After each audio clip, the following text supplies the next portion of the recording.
এই মুহূর্তে সশস্ত্র বাহিনীর আর কোনো কর্মকর্তার বিরুদ্ধে গ্রেপ্তারি পরোয়ানা জারির কোনো পরিকল্পনা নেই। তথ্যটি নিশ্চিত করেছেন প্রেস সচিব শফিকুল আলম। প্রেস সচিব বলেন, আমরা আইসিটির প্রধান প্রসিকিউটরের দপ্তর থেকে জানতে পেরেছি যে এই মুহূর্তে সশস্ত্র বাহিনীর আর কোনো কর্মকর্তার বিরুদ্ধে গ্রেপ্তারি পরোয়ানা জারির পরিকল্পনা নেই।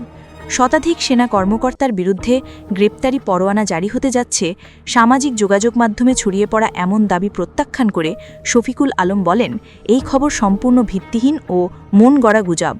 তিনি জনগণকে এসব বিভ্রান্তিকর তথ্য বিশ্বাস না করার আহ্বান জানিয়ে বলেন, এ ধরনের অপপ্রচার সাধারণ মানুষের মধ্যে, বিশেষ করে সশস্ত্র বাহিনীর ভেতরে বিভেদ সৃষ্টির উদ্দেশ্যে চালানো হচ্ছে। প্রেস সচিব আরও বলেন, আগামী বছরের ফেব্রুয়ারির প্রথমার্ধে অনুষ্ঠেয় জাতীয় নির্বাচনের আগে দেশকে অস্থিতিশীল করার লক্ষ্যেই এসব অসৎ গুজব ছড়ানো হচ্ছে।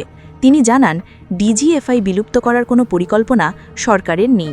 সংস্থাটির বহিঃসীমান্ত ও বহির্দেশীয় গোয়েন্দা কার্যক্রম আরও জোরদার করতে সরকার সংস্কারমূলক পদক্ষেপ বিবেচনা করছে।